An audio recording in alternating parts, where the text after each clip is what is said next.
All right, guys, let's take a look at the Celtics roster, then we'll go around the rest of the league. How have your opinions changed?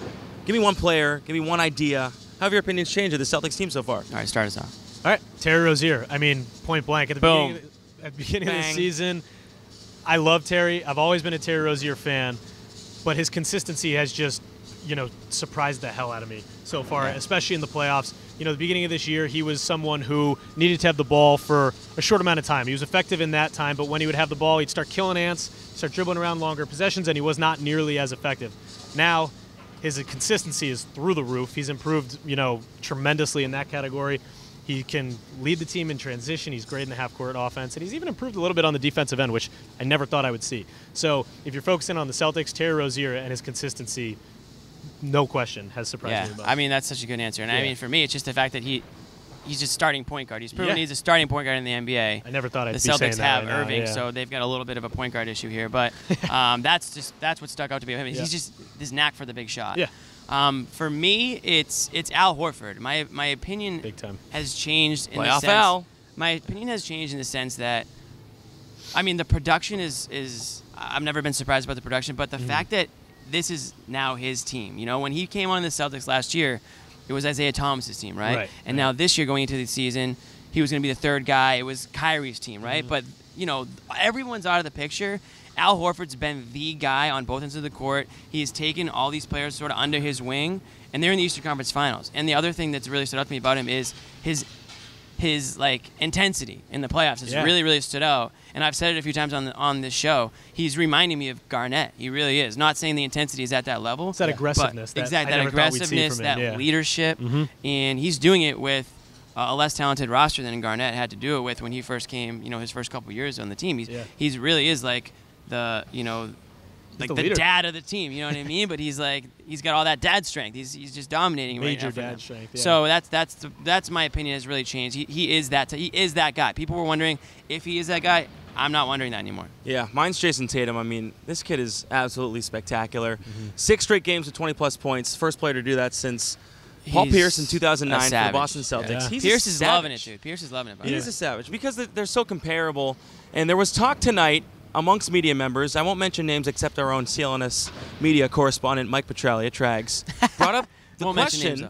I won't mention names. Brought up the question, do you take Tatum over Simmons? I mean, it's gotten to that point where people are starting to look at Tatum as the next big thing in the NBA. This guy is special, to quote Stephen A. Smith. I mean, he has said it countless times on ESPN. Tatum is a very good friend of mine. Yeah, so he was in the building tonight. He was. Exactly. He was in the building tonight. So he has played so well. I've just been so impressed with his poise. I mean, the kid, he's so quiet off the court, but on the court, his emotions bring it through, and he's clutch. Brad Stevens draws up plays for him at the end of games and in a closeout game. I mean, that's something that doesn't happen too often, he's right? silky smooth. He gets fouled in a big position, goes to the line. I mean, done and done. Like, there's nothing to it. I mean, he's playing above his years. So, especially, he hit the rookie wall a little bit in the middle of the season, and people thought, that was it. He had progressed as much as he was going to in his rookie year, and that was kind of it.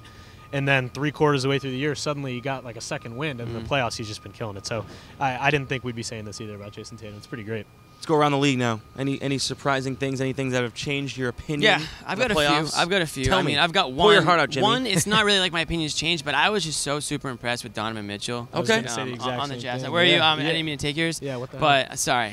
But I just watch. You know what it is? I don't get to watch the Jazz as much, because they're just not a team that's on in the East Coast. And they don't have going into the year, obviously they didn't have a ton of star power. The Celtics kind of stole their guy, and Mitchell has proven that he is their new hoop over there. He's the guy. He's the new guy. Yeah. And I just was so impressed with him.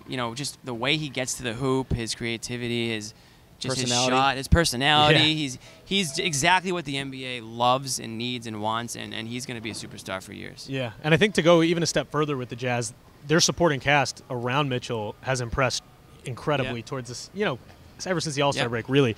Quinn Snyder proved himself to be one of the best coaches in the NBA. Rudy Gobert, in my opinion, no question, Defensive Player of the Year. Watching him against the Oklahoma City Thunder in the first round, with him on and off the court, was like two totally different teams. And Rubio was super fun. Rubio was super fun. Suddenly, playoff Rick. It's not Ricky anymore, he's Rick. So, their supporting cast between Quinn Snyder, Rick Rubio, and Rudy Gobert, that, they impressed me. You got any? I don't know. I think just the Toronto Raptors in general just come on. My opinion definitely did change skunked. My opinion changed in them. I honestly thought that this was skunked. their year. I thought this was their year, and they just let LeBron James go into their home and just bend over, spank him in front of all their fans. Literally, that's I don't think my opinion really changed on them. They're the Raptors. They're going to do this to you every year. I don't trust DeRozan. Let me ask you this. DeRozan had such a good year, though, and like for him to just come out the way he did in the playoffs. Let me ask you this. Should they break it up? Yeah. I think. Who goes, who stays? I'm big-time team blow it up in Toronto. Just who goes, though? If you're going to get rid of either DeRozan or Lowry, I'm in favor of getting rid of DeRozan. Wow, I'd go the opposite. I'd be Lowry. I don't think you could build around DeRozan as well as you could build around Lowry. I might get rid of Lowry, too. Yeah, DeRozan, I'll tell you what, though. Ship him out. The way he played against the Cavs was pathetic. That being said, I do think he has more talent going forward than Lowry does.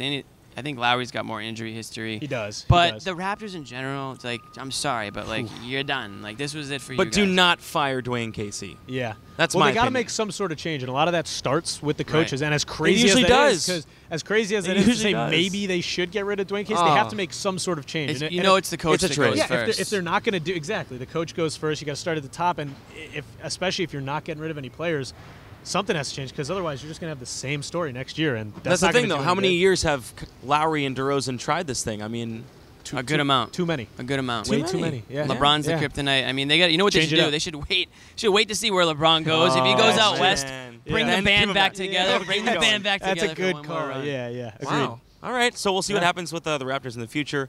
But what surprised you this season with the Celtics NBA? Tweet us at CLNS Playoffs. Media. How has it changed? Yeah, playoffs too. How's it changed?